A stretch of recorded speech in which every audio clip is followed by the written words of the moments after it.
So we have to talk about the elephant in the room that has not been addressed, and that is the immigration at the moment to this country.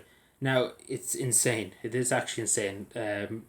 As you know, hundreds of people are coming in nearly a day from Ukraine and from other countries. And first of all, I've said my views many times on this, and I stick by them. That we should have taken a limited number of people. And what I mean by limit, 5 to 6,000 should have been the limit, and all women and children, no young men whatsoever, over the age of 18. 5 to 6,000. That's what I say. That's all the country could have coped with. Uh, After that, it's not like what's happening at the moment. You are overloading the whole country, basically, all the systems of the country. No country could deal with it. Ireland, I know people say Ireland's one of the richest countries in the world on paper and stuff like that.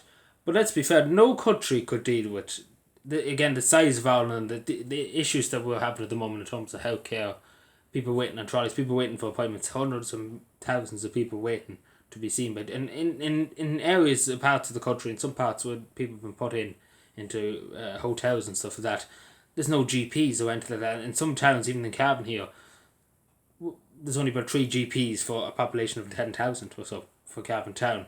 Uh, so you think about that for a second. And they can't get any extra. That's the problem. They can't get any extra GPs. And in some parts of Cavan, there's no GP. They have to go to a different place to see a GP. They go to accident emergency. And that's the same across the whole country. And you've put overloading systems. Again, the more people you bring in, the more it put pressure on systems. Housing systems, you know yourself, you can't get house for love or money in this country, even though you have the money. It's impossible. It is literally impossible to get a house in this country, let alone put Ukrainians or whoever into houses. And as I said, they shouldn't have been, I said this before, no Albanians or Georgians should be coming in at the moment, international protection from other countries. Because again, it's overloading the system. And so far, I think we've nearly taken in 80,000. It might be a bit more now. It's getting near the 100,000 mark. So basically, the whole population of County Cavan, to put it precise, and maybe add in Leitrim, maybe too. You would have nearly this amount of people we're nearly taken in at the moment. And we have to be totally honest. It's no racism minded behind this at all. It's just pure facts that no country could deal with this amount of people coming in. It's the same if it was, God forbid, there was an attack on Ireland in the morning and we had to emigrate off to the United Kingdom or something like that. There was 5 million of us, no, not 5 million, say 4 million turned up in London in the morning, and the British government to have the houses and all that. It'd be impossible. Let's be fair, it'd be impossible. And that's the same again for a small population, having 100,000 extra people coming in. That's a big change. That's a big change in numbers, and to try and house them and trying to keep them going and X, Y, and Z, it's a lot. And again, it's insanity. I'm sure people agree. It's insanity, especially when there's no plan to do it. There's no plan in stopping it either. You think the government would have been like when the government basically said themselves, Rodrigo Gorman and things like that, they have no places to house people. They have no places to house these refugees coming in, and some of them are sleeping on the street. They have nowhere to put them. And they said to themselves, the government said to themselves, that they're over capacity, they're full basically. And still hell-bound and doing it. You think that when they notice, we have no capacity whatsoever, you think they'd be like, we have to probably stop it. We have to stop it now. But no, they're like, let's accelerate. Let's put the acceleration pedal on.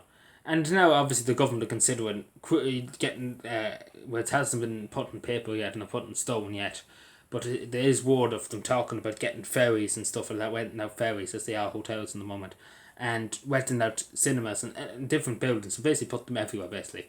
And as I say, that's not going to work, let's be fair, it's not going to work. And it's insanity. It is insanity, we have to be honest with you. I wouldn't be saying if we could do it. If the country could reasonably do it, I wouldn't be sitting here saying it to you. But I don't see how any country, like even if you went to any country in Europe, I don't see how they could do it. And particularly when you look at the resources, you have to look at the issue, you have to look at the other things behind the scenes, medical care, crime. You have to look at all these issues. You have to look at housing, healthcare, as I say, different needs, speech and language therapy, schools, etc., etc., etc. The resources are not there. And a place in Cavan too, in Cotil, in County Cavan there, is a perfect example. A small town let's be fair, Cotil back in the year used to be more populated, more activity. Nowadays it's the same as the majority of other small towns around County Cavan, unfortunately, like Bowtorbert. there's not many shops, there's not many businesses. It's kind of gone out of its prime, unfortunately. And the Gouda station's only open a few days a week. I don't even know, do they have a GPs? I mean, I didn't look into that yet, but I don't know, do they have many. They say they probably only have one GP for about, I don't know, the population of Catil will be probably around 5,000 or so, around the whole area of Catil. And I suppose I think it's 120 they put into Catil, as far as I know. But again, it's the point that we just simply don't have the resources, and it's not. We have to be honest with ourselves. We can't just live in La La Land and say, look at everything's fine, everything's dandy, 100%, everything's fine, and just continue on. It comes to a point where you have to say, we can't deal with it anymore. We simply can't do it. We simply can't do it. It's not racism or anything. It's just like the means are not there. The ability is not there. The feasibility is not there. Nothing's there that can make it work. No matter how much money you pour into it, there's nothing that can be done to stop what's happening at the moment, the overloading of the whole country. In terms of everything, like medical care, and as I say, it's insanity. It is insanity that we're not saying we should be putting a stop to the numbers of people coming in. Because again, it's a lot of people that come in at the moment. It is a lot for a country the size of our country. But again, there's not a word of that. So let me know what you think, and subscribe for more, and bye.